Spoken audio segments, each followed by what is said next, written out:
CMA, the global.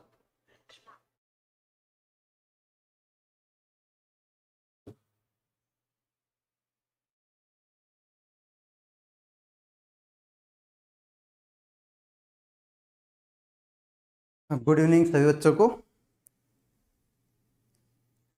तो जल्दी से सभी लोग क्लास को शेयर करिए और बच्चों को बुला लीजिए, फिर हम लोग आगे क्लास को स्टार्ट करते हैं। गुड इवनिंग सभी लोगों को गुड इवनिंग।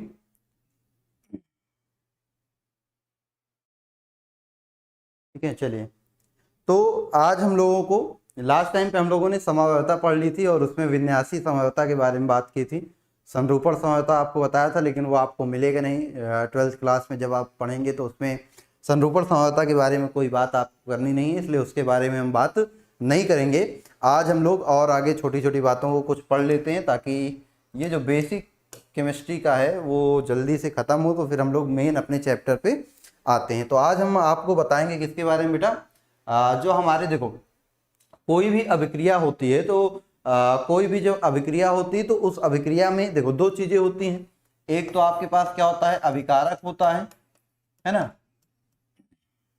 अभिकारक होता है, और अभिकारक से क्या बनता है बेटा, उत्पाद बनता है। लेकिन कार्बनिक रसायन में या हम कहें ऑर्गेनिक केमिस्ट्री में या ऑर्गेनिक रिएक्शंस में ये अभिकारक से उत्पाद बनने के दौरान, अभिकारक से उत्पाद बनने के दौरान बीच में भी एक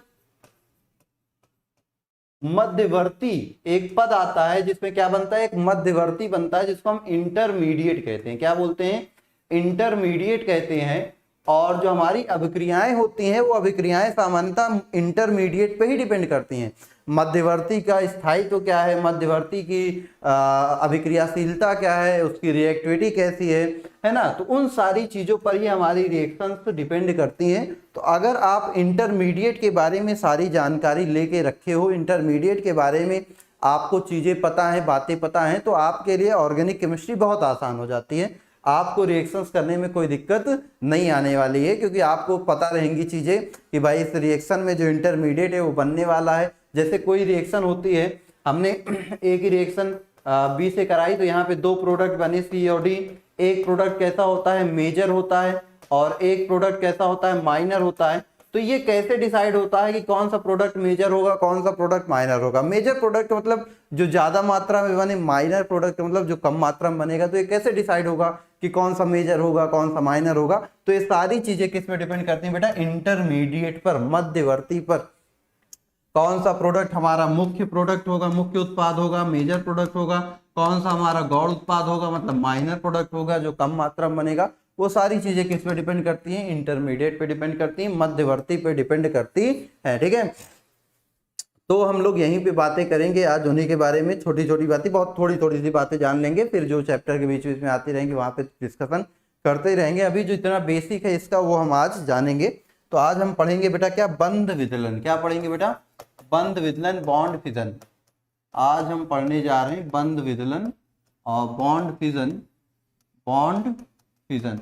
ठीक है, तो बंध विदलन या बॉन्ड फिजन क्या होता है, इसकी बात अगर हम करें तो सिंपल सा है, बहुत ज्यादा कोई बड़ी बात नहीं। नॉर्मल बंधों का टूटना ही बंध विदलन कहलाता है। क्या बोलेंगे हम, बंधों का टूटना ही बंध विदलन कहलाता है। बहुत सामान्य सी बात है। बंध विदलन का मतलब होता है बंधों का टूटना। तो बंधों का टूटना ही बंध विदलन कहलाता, बंधों का टूटना ही क्या कहलाता है, बंध विदलन कहलाता। ये सिंपल सी सामान्य सी बात है भाई, बंध का टूटना क्या कहलाएगा, बंध विदलन कहलाता है। ठीक है, ये अब बंध विदलन जो होते हैं वो दो प्रकार के होते हैं। क्या होते हैं बेटा, दो प्रकार के। सभी लोगों को गुड इवनिंग बेटा। 2 से 3 दिन लगेगा बेसिक चीजें खत्म करने में, फिर मेन चैप्टर अपना हेलो एल्केन और हेलो एरिन क्या हो जाएगा, हम स्टार्ट कर देंगे। ठीक है, चले। तो बंध का टूटना जो होता है, बंध विदलन जो होता है वो दो प्रकार का होता है। एक होता है समबंध विदलन, समबंध विदलन, और एक आपका होता है विषम बंध विदलन, समबंध विदलन और विषम बंध विदलन।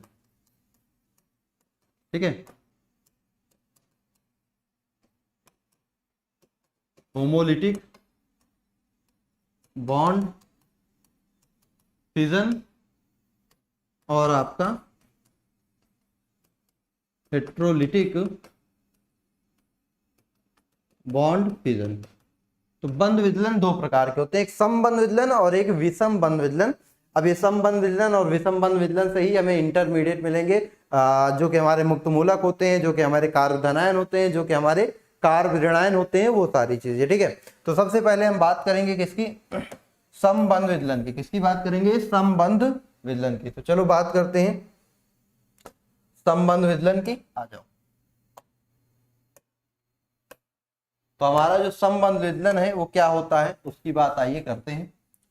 तो मान लो हमने एक पदार्थ लिया, हमारे पास एक यौगिक है, एक अणु है ए और बी। एक अणु क्या है बेटा, ए और बी। ए और बी दोनों सहसंयोजक बंध से आपस में जुड़े हुए हैं, और इस सहसंयोजक बंध में एक इलेक्ट्रॉन ए का है और एक इलेक्ट्रॉन क्या है, बी का है। एक इलेक्ट्रॉन क्या है बेटा, ए का है, और एक इलेक्ट्रॉन क्या है, बी का है। तो जब इन दोनों भाई इनके बीच का जब बंध टूटे, मतलब ये जब ए और बी के बीच जो सहसंयोजक बंध है वो टूटेगा, तो सहसंयोजक बंध की टूटने पर जो बी का इलेक्ट्रॉन है वो बी लेके चला जाए, और जो ए का इलेक्ट्रॉन है वो ए लेके चला जाए। मतलब यहाँ पे बंध टूटने के दौरान जो इलेक्ट्रॉनों का वितरण होगा, क्या होगा, इलेक्ट्रॉनों का वितरण होगा वो समान होगा। मतलब कि एक इलेक्ट्रॉन ये लेके जाएगा तो एक इलेक्ट्रॉन इसको भी मिलेगा, बगल वाले को भी एक इलेक्ट्रॉन मिलेगा, मतलब दोनों अपना अपना इलेक्ट्रॉन लेके चले जाएंगे। तो जब बंध टूटने के दौरान इलेक्ट्रॉनों का वितरण समान रूप से होता है तो उसको हम बोलते हैं समबंध विदलन। और यहाँ देखो हाफ एरो लगा है, देखो ये क्या लगा है, आधा एरो। तो समबंध विदलन को हम किससे दर्शाते हैं, हाफ एरो से। ये आधा एरो, आधा एरो का मतलब है एक इलेक्ट्रॉन ये लेके चला गया, साझेदारी का एक इलेक्ट्रॉन ये लेके चला गया। तो जब बंध टूटने के दौरान इलेक्ट्रॉनों का वितरण समान रूप से होता है तो ऐसे बंध विदलन को ही समबंध विदलन कहते हैं। अब ये जो समबंध विदलन में ये जो स्पीशीज बनी है, ये जो पदार्थ बने हुए हैं, इनको ही हम क्या बोलते हैं बेटा, मुक्त मूलक कहते हैं। क्या बोलते हैं, मुक्त मूलक। तो समबंध विदलन से प्राप्त होने वाली स्पीशीज को हम क्या बोलते हैं, मुक्त मूलक कहते हैं। समबंध विदलन से प्राप्त होने वाली स्पीशीज को ही हम क्या बोलते हैं बेटा, मुक्त मूलक कहते हैं। हाँ, समबंध विखंडन से फलस्वरूप मुक्त मूलक का निर्माण, बिल्कुल विष्णु दीक्षित सही है। ठीक है, तो यहाँ पे आपने देखा समबंध विदलन से क्या प्राप्त होते हैं, मुक्त मूलक बनते हैं। अब अभी हम आपको मुक्त मूलक बनने की कंडीशन भी अगर बताएं तो बेटा मुक्त मूलक बनने की कंडीशन सामान्यतः क्या होता है, देखो मुक्त मूलक कब कब बन सकते हैं, मुक्त मूलक का बनना, मुक्त मूलक का निर्माण, मुक्त मूलक का निर्माण सामान्यतः कब कब हो सकता है। देखो सबसे पहले अगर हम बात करें तो मुक्त मूलक का जो निर्माण, वहां सूर्य के प्रकाश की उपस्थिति हो, सूर्य का प्रकाश, सूर्य के प्रकाश की उपस्थिति HNU से हम दर्शाते हैं। उच्च ताप हो, ठीक है, क्या हो, उच्च ताप हो, या विद्युत आर्क उत्पन्न कराई जा रही हो, विद्युत आर्क उत्पन्न कराई जा रही हो, या कोई आध्रुवीय विलायक की उपस्थिति हो, आध्रुवीय विलायक की उपस्थिति हो, और या फिर जो हमारा अभिक्रिया हो रही है वो गैसीय अवस्था में हो रही, कैसे हो रही, गैसीय अवस्था में हो रही है। और या फिर हम बात करें तो हमारा कोई परऑक्साइड, ऑर्गेनिक परऑक्साइड, हमारे पास भाई जो अभिक्रिया है परऑक्साइड की उपस्थिति में, वो परऑक्साइड की उपस्थिति में हो रही हो, कार्बनिक परऑक्साइड की उपस्थिति में। इन कंडीशन में सामान्यतः क्या बनता है, हमारा मुक्त मूलक का निर्माण होता है। जैसे हम बात करें, ये हमारा क्लोरीन है, अगर हमने यहाँ पे HNU रखा, क्लोरीन की किसी से रिएक्शन करा रहे हैं सूर्य के प्रकाश की उपस्थिति में, तो ये जो क्लोरीन है ये क्लोरीन मुक्त मूलकों में टूटेगा। मतलब कि दोनों क्लोरीन एक एक इलेक्ट्रॉन साझा करके सहसंयोजक बंध बनाए हुए हैं, तो एक इलेक्ट्रॉन ये लेके चला जाएगा, एक इलेक्ट्रॉन, और ये क्या बन गए, हमारे मुक्त मूलक बन गए। ठीक है, तो मुक्त मूलक का निर्माण क्या कब कब हो सकता है, सूर्य का प्रकाश उपस्थित हो, उच्च ताप हो, विद्युत आर्क उत्पन्न कराया जा रहा, कोई अध्रुवीय विलायक जैसे CCl4 हो गया, CH2 हो गई, है ना, कोई अध्रुवीय विलायक की उपस्थिति हो, या अभिक्रिया जो है वो गैसीय अवस्था में हो रही हो, या फिर हमारे पास जो अभिक्रिया है उसमें कोई कार्बनिक परऑक्साइड उपस्थित हो, तो वहां पे संभावना क्या होती है कि मुक्त मूलक ही बनेगा, मतलब वहां पे जो बंध विदलन होगा वो सामान्यतः समबंध विदलन होता है। तो इन परिस्थितियों में समबंध विदलन होता है। ये बहुत ही इंपॉर्टेंट है, इसको आप ध्यान से बेटा क्या करेंगे, ध्यान से इसको आप नोट करेंगे, बिल्कुल ठीक है। इसको नोट कर लीजिए, छोटी छोटी चीजें हैं जो रिएक्शन में बहुत ज्यादा काम देंगी। जब आप देखोगे किसकी उपस्थिति है तो आपको पता चलेगा कि मुक्त मूलक बनने वाला है या कार्ब धनायन कार्ब ऋणायन बनेगा, संबंध विदलन होगा कि विसंबंध विदलन होगा। ये सारी चीजें जब आपको छोटी छोटी बातें पता रहेंगी तो आपको ऑर्गेनिक रिएक्शंस करने में कोई दिक्कत नहीं होने वाली है। तो हर छोटी चीज को जानते रहिए, नोट करते चलिए, एकदम एक जगह सारी चीजें नोट करिएगा, ठीक है। जब रिएक्शंस पढ़ाएंगे एक बार उन चीजों को देख लीजिएगा क्या क्या चीजें हैं, ताकि आपको रिमाइंड रहे कि कब क्या बनता है, क्या होता है, वो सारी चीजें आपको पता होनी चाहिए, ठीक है। तभी आपको ऑर्गेनिक रिएक्शन बहुत आसान लगेगी। और गारंटी देते हैं अगर आप हमारे साथ पढ़ रहे हो, हमसे पढ़ रहे हो, तो ऑर्गेनिक रिएक्शन में बिल्कुल दिक्कत नहीं आने वाली होगी। हर एक चीज को फैक्ट के साथ, रीजन के साथ, विथ मैकेनिज्म, जितनी भी चीजें पॉसिबल होंगी सारी चीजें बताएंगे तो बहुत ही मजा आएगी, ठीक है, करने में चीजों को। तो उसके लिए टेंशन बिल्कुल लेने की जरूरत नहीं है कि रिएक्शंस नहीं आएंगी या चीजें नहीं आएंगी, बिल्कुल आसानी से आएंगे, ठीक है। चलो अब दूसरा हमारा जो होता है वो होता है विषम बंध विदलन। क्या होता है? विषम बंध विदलन, हेट्रोलिटिक बॉन्ड फिजन, ठीक है। विषम बंध विदलन क्या होता है? जब बंध टूटने के पश्चात जो साझेदारी का इलेक्ट्रॉन होता है वो किसी एक परमाणु पे शिफ्ट हो जाता है, या हम सामान्य रूप से कहें जहां पर इलेक्ट्रॉनों का असमान वितरण होता है। क्या होता है? असमान वितरण होता, जहां पर इलेक्ट्रॉनों का असमान वितरण होता है उसी को हम क्या बोलते हैं? विषम बंध विदलन कहते हैं, ठीक है। मान लो हमारे पास पदार्थ है, हमारे पास ए है और बी है, तो ए और बी ने साझेदारी करके सहसंयोजक बंध बनाया है, लेकिन जब ये बंध टूटे तो ये दोनों का दोनों इलेक्ट्रॉन किस पे चला जाए? बी पे शिफ्ट हो जाए। तो ए का इलेक्ट्रॉन चला गया तो ए पे क्या आ जाएगा? धन आवेश, और क्योंकि बी दोनों इलेक्ट्रॉन हो, इसके भी इलेक्ट्रॉन को लेके चला गया तो इस पे आ जाएगा ऋण आवेश। तो यहां पे देखोगे तो जब इलेक्ट्रॉनों का वितरण समान रूप से नहीं हो रहा है तो वहां पे एक तत्व इलेक्ट्रॉन लेके चला जा रहा तो उस पे ऋण आवेश आ जा रहा, दूसरे का इलेक्ट्रॉन चला जा रहा तो उस पे धन आवेश आ जा रहा। तो विषम बंध विदलन में इलेक्ट्रॉनों का असमान वितरण होता है, मतलब किसी एक तत्व पर ही साझेदारी के पूरे इलेक्ट्रॉन शिफ्ट हो जाते हैं। जिस तत्व पे शिफ्ट होते हैं वो कैसा होता है? ऋणावेशित हो जाता है। जिसके इलेक्ट्रॉन जाते हैं वो धनावेशित हो जाता है। इन्हीं को हम क्या बोलते हैं? आयन कहते हैं। क्या कहते हैं? आयन। तो विषम बंध विदलन से आयन प्राप्त होते हैं। अब जिस पर धन आवेश होता है उसको हम कार्ब धनायन या कार्बेनियम आयन कहते हैं। कार्ब धनायन या कार्बेनियम आयन कहते हैं। और जिस कार्बन युक्त समूह पर ऋणावेश होता है उसको कार्बेनायन कहते हैं। क्या बोलते हैं?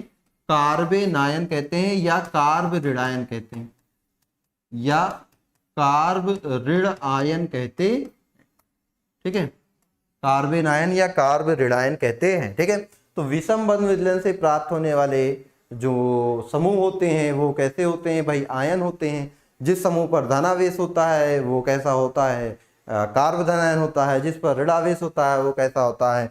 आपका कार्ब आयन होता है। जैसे हम बात करें, अगर यहाँ पे छोटी सी बात करें, आपको एग्जांपल दें, जैसे हमने एल्किल हैलाइड ले लिया, ठीक है। अब एल्किल हैलाइड में भाई हैलोजन जो है, इस हैलोजन की विद्युत ऋणात्मकता ज्यादा है तो ये इलेक्ट्रॉन को अपनी तरफ खींचेगा। तो जब बंध टूटेगा तो जो इलेक्ट्रॉन है वो पूरे एक्स पे चले जाएंगे और आर का इलेक्ट्रॉन चला जाएगा, इस पे धनावेश आ जाएगा।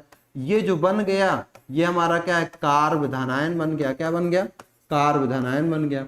अब इसी तरह अगर हम बात करें RMgX, हमारा जो ग्रिग्नार्ड अभिकर्मक होता है, तो यहाँ पे जो मैग्नीशियम होता है वो पॉजिटिव होगा तो ये R जो होगा निगेटिव। तो जब ये ब्रेक होता है तो यहाँ पे जो दोनों इलेक्ट्रॉन होता है वो R पे, जो इलेक्ट्रॉन एक होता है वो R पे शिफ्ट हो जाता है, यहाँ Mgx प्लस बन जाता है। तो यहाँ पे देखो R पे कैसा आ गया? ऋण आवेश आ गया। तो ये क्या है? हमारा कार्ब ऋण आयन है। यही क्या है? हमारा कार्ब ऋण आयन होता है, ठीक है। तो जब इलेक्ट्रॉनों का वितरण समान नहीं होता है तो वहां पे आयन बनते हैं। जिस पर धनावेश होता है वो कार्ब धनायन या कार्बोनियम आयन कहलाता है, जिस पर ऋण आवेश होता है वो कार्ब ऋणायन या कार्बेन आयन कहलाता है। इतनी चीजें सभी को क्लियर हो गई होंगी, जल्दी से बताओ।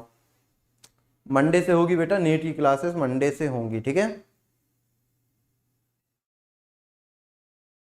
नीट की क्लासेस मंडे से होंगी।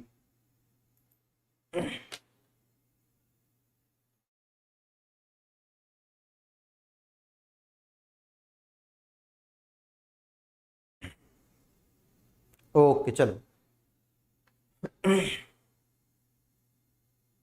और नीट की क्लासेस मंडे से होंगी। अब दोबारा स्पैमिंग मत कीजिए। हाँ, अब बातें समझ में आ गई हैं सभी को। विदलन मतलब बेटा टूटना, विदलन मतलब टूटना, ठीक है। विदलन मतलब होता है टूटना, बंध का टूटना ही बंध विदलन कहलाता है। जहां पे समान इलेक्ट्रॉन का वितरण होता है समबंध विदलन, असमान होता है असंबंध विषम बंध विदलन। अब आओ समझते हैं। अब ये जो अभी हमने देखा, इन्हीं सबको हम क्या बोलते हैं बेटा, इन्हीं सबको बोलते हैं अभिक्रिया मध्यवर्ती। इन्हीं को क्या बोलते हैं, अभिक्रिया मध्यवर्ती। इन्हीं को क्या बोलते हैं बेटा, अभिक्रिया मध्यवर्ती, रिएक्शन इंटरमीडिएट। किनको किनको बोलते हैं रिएक्शन इंटरमीडिएट, इनको बोलते हैं रिएक्शन इंटरमीडिएट। ये जो हमारे मुक्त मूलक हैं, मुक्त मूलक हैं और जो आयन है, आयन में दो चीजें आ गई आपकी। कौन बेटा, एक कार्ब धनायन है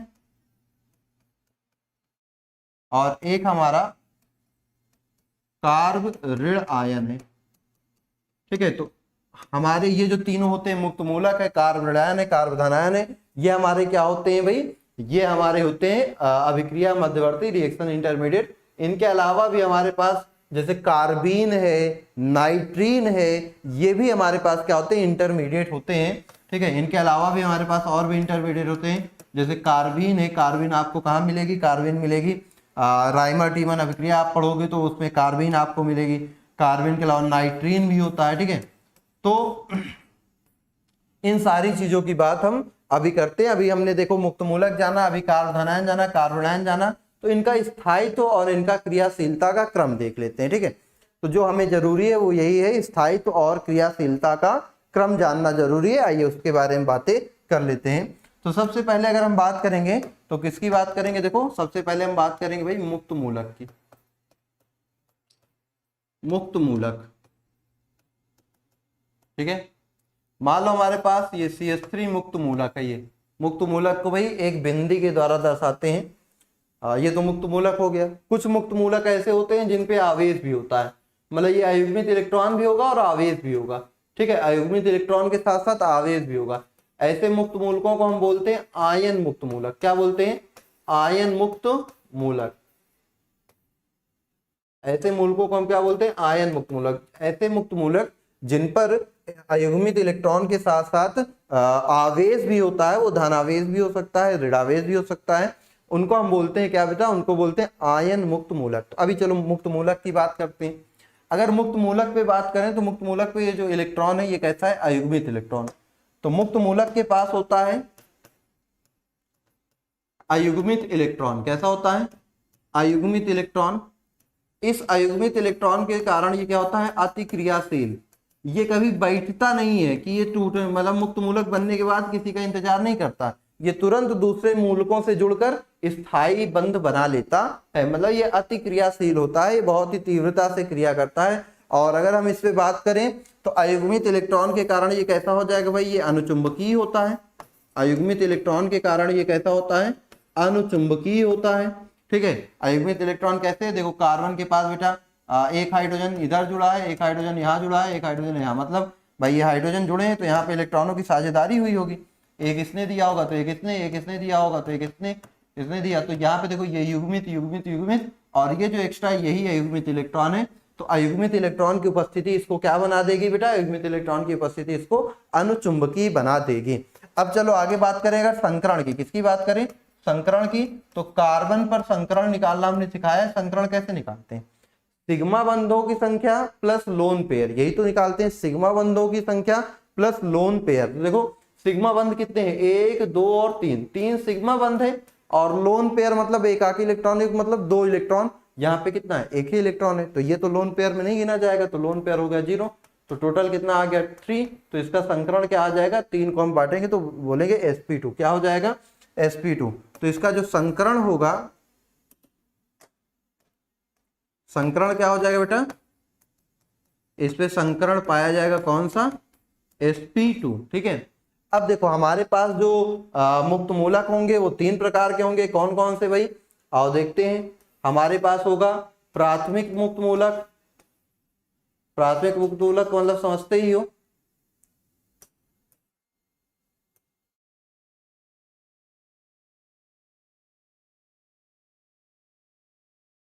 प्राथमिक मुक्त मूलक होंगे जिसमें एक कार्बन से जुड़ा होगा, फिर द्वितीयक मुक्त मूलक होंगे और फिर तृतीयक मुक्त मूलक होंगे। तो हम बात करेंगे इनके स्थायित्व का क्रम, किसकी बात करेंगे बेटा, स्थायित्व की।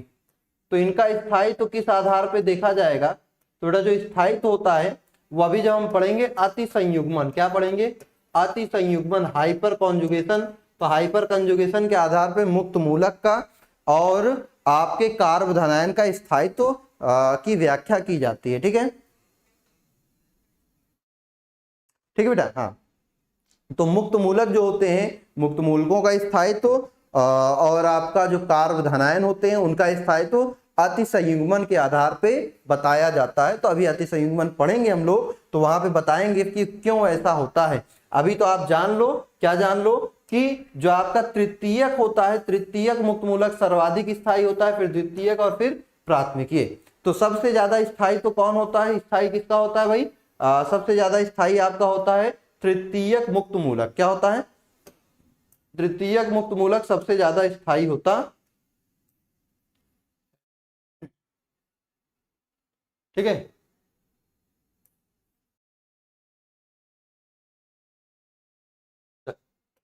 अगर हम बात करें इसकी स्थायित्व के बाद, अगर हम बात करें किसकी बेटा, इसकी क्रियाशीलता,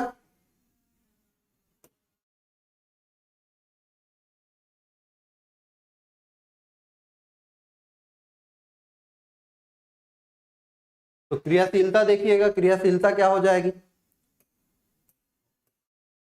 देखो अगर ये हमारा जो तृतीयक है वो ज्यादा स्थायी है, तो ज्यादा स्थायी होने का मतलब उसकी क्रियाशीलता क्या होगी, कम।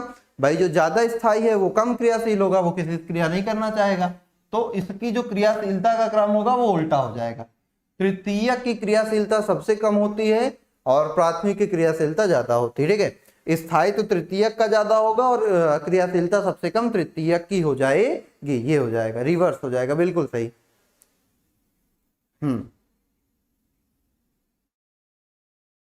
बेटा सारे सब्जेक्ट की क्लास होती है, ठीक है।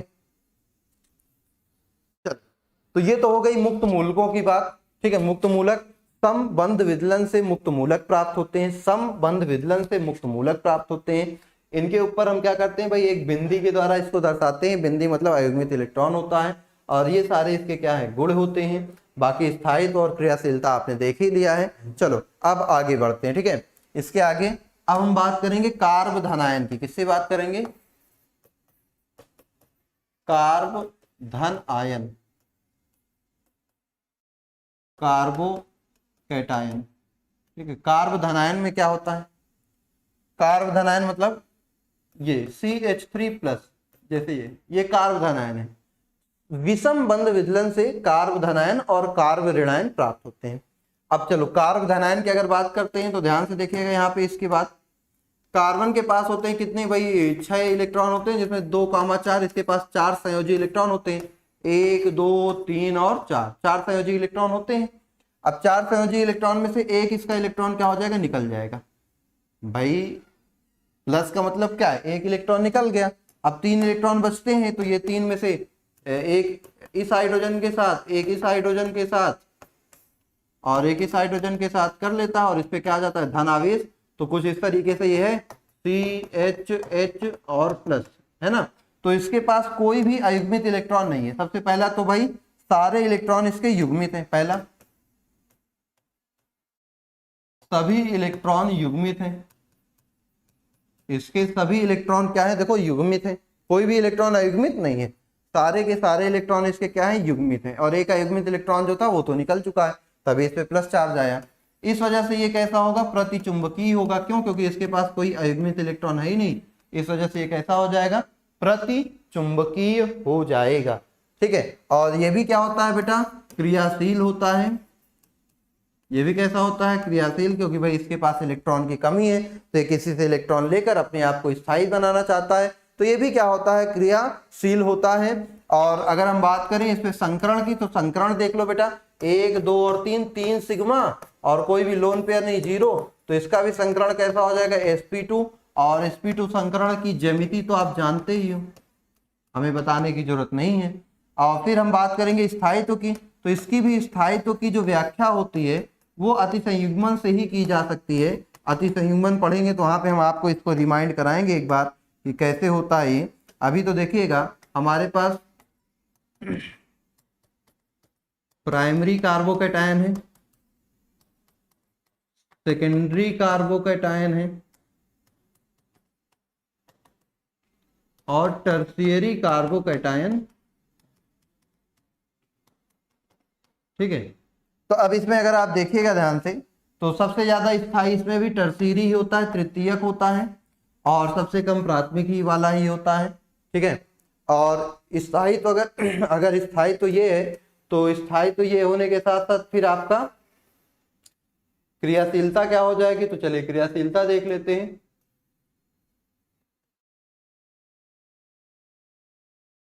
इसकी क्रियाशीलता क्या हो जाएगी भाई, क्रियाशीलता बिल्कुल उल्टी हो जाएगी। क्रियाशीलता में क्या हो जाएगा भाई, जो ज्यादा क्रियाशील स्थायी था उसकी क्रियाशीलता कम हो जाएगी, और जिसकी क्रियाशीलता कम थी वो ज्यादा स्थायी हो जाएगा ये।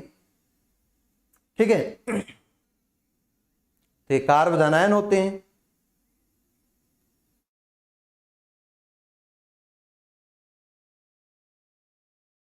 हाँ बेटा, कार्बोकैटायन है तो वो संकरण sp2 ही होगा,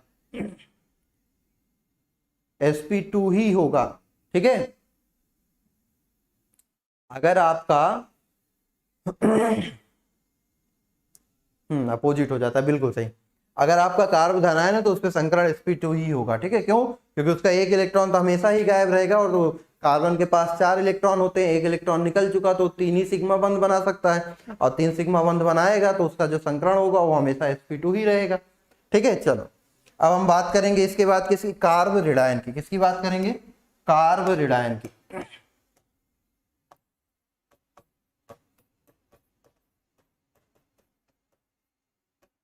या आप इसको कार्बेनायन भी कहते हो, कार्बेनायन। कार्बोनायन मतलब कुछ ऐसा, ये CH3 हाइड्रोकार्बन है, इसके ऊपर माइनस चार्ज। अब यहाँ पे देखो इसकी कहानी समझें तो कार्बन के पास 1 2 3 और 4 इलेक्ट्रॉन था। अब इस 4 में से इसने हाइड्रोजन, ये दूसरा हाइड्रोजन और ये तीसरा हाइड्रोजन, 3 हाइड्रोजन के साथ सिग्मा बंध बना लिया। और ये माइनस का मतलब है एक इलेक्ट्रॉन ये किसी और से ले आया है, एक इलेक्ट्रॉन ये किसी और से ले आएगा तब इस पे माइनस लग जाएगा कुछ इस तरीके से, तो ये कुछ ऐसा दिखने लगेगा। 3 सिग्मा भाई, carbon hydrogen carbon hydrogen hydrogen, एक इसका खुद का इलेक्ट्रॉन, एक इसने किसी से ले लिया है तभी इसके ऊपर नेगेटिव चार्ज आया हुआ है। तो यहाँ पे अगर हम बात करेंगे तो इसके पास भी सारे इलेक्ट्रॉन युग्मित हैं, इसके पास भी सभी इलेक्ट्रॉन क्या हैं, सभी इलेक्ट्रॉन युग्मित हैं। इसके पास भी युग्मित होने के कारण यह भी कैसा है, प्रतिचुंबकीय होता है। और इसकी क्रियाशीलता मुक्त मूलक और कार्बोधनायन की अपेक्षा कम होती है। मुक्त मूलक और कार्बोधनायन की अपेक्षा इसकी क्रियाशीलता क्या होती है, कम होती है। और इस पे संकरण देखो, 1 सिग्मा 2 सिग्मा 3 सिग्मा, 3 सिग्मा और ये 2, एक इलेक्ट्रॉन ये एक इलेक्ट्रॉन ये, 2 इलेक्ट्रॉन हो गया, मतलब एक लोन पेयर हो गया तो 4। तो इस पे संकरण हो जाएगा sp3। इस पे संकरण कौन सा होगा, इस पे संकरण होगा sp3, संकरण होगा क्या, sp3। ठीक है, तो इसमें sp3 संकरण हो जाएगा। ये क्लियर है सभी को? ये अब इनके भी स्थायित्व की बात कर लें, इनके भी स्थायित्व की बात कर लें। चलो बात कर लेते हैं स्थायित्व की इनके भी। तो CH3 minus CH3 CH2 minus CH3 CH CH3 minus CH3 C CH3 CH3 minus ये। अब यहाँ पे अगर आप देखिए तो इसमें सबसे ज्यादा स्थायी तो कौन होता है भाई? ये जो पहला, जिसे हम सुपर प्राइमरी भी कहते हैं, मतलब जिसमें कोई कार्बन नहीं जुड़ा होता है, सुपर प्राइमरी इसको बोलते हैं। बस प्राइमरी के जैसा ही होता है, बाकी इसको नाम दिया गया सुपर प्राइमरी फिर सेकेंडरी फिर टर्शियरी। तो इसमें जो होता है टर्शियरी सबसे कम होता है और सुपर प्राइमरी वाला सबसे ज्यादा स्थायी होता है। क्रियाशीलता की बात करोगे तो क्रियाशीलता में यही क्रम क्या हो जाएगा? उल्टा पड़ जाएगा। क्रियाशीलता में यही क्रम क्या हो जाएगा? उल्टा हो जाएगा भाई। स्थायित्व का उल्टा क्रियाशीलता हो जाएगी।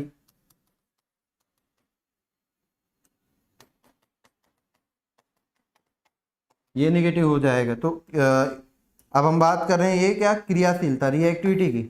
किसकी बात हो रही है? रिएक्टिविटी की। तो रिएक्टिविटी सबसे ज्यादा किसकी हो जाएगी? सबसे ज्यादा स्थायी है तो इसकी सबसे कम हो जाएगी, और टर्शियरी की सबसे ज्यादा हो जाएगी क्या? स्थायी। ठीक है, चल। तो ये आप लोग इसको क्या कर लीजिए, नोट कर लीजिए। हाँ, इंडक्टिव इफेक्ट की वजह से, बिल्कुल। अब इसका रीजन अभी प्रेरणिक प्रभाव पढ़ाएंगे हम, अतिसंयुग्मन पढ़ाएंगे, सारी चीजें। तो यहाँ पे इंडक्टिव इफेक्ट, बिल्कुल रीजन इसका जो इसकी जो स्थायित्व और क्रियाशीलता होगी वो हम इंडक्टिव इफेक्ट प्रेरणिक प्रभाव की सहायता से क्या करेंगे, आपको बताएंगे। उसकी सहायता से इसकी व्याख्या होगी। ठीक है, तो उसकी बातें अब हम लोग नेक्स्ट लेक्चर में ही करेंगे। तो आज के लिए ये लेक्चर यहीं पर खत्म करते हैं, फिर हम लोग मिलेंगे नेक्स्ट क्लास में कुछ नए टॉपिक के साथ। तब तक के लिए सभी लोगों को बाय बाय।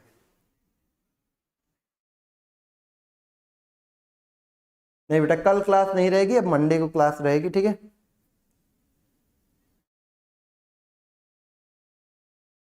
हाँ, अब जो मंडे से जो क्लासेस चलेंगे उनका टाइम टेबल आपको कम्युनिटी पे मिल जाएगा। ठीक, तो अभी देख लीजिएगा आप लोग, कल आपको अपडेट मिल जाएगा टाइम टेबल का, कौन सी क्लास कब रहेगी। तब तक के लिए सभी लोगों को बाय बाय, फिर मिलते हैं नेक्स्ट क्लास में।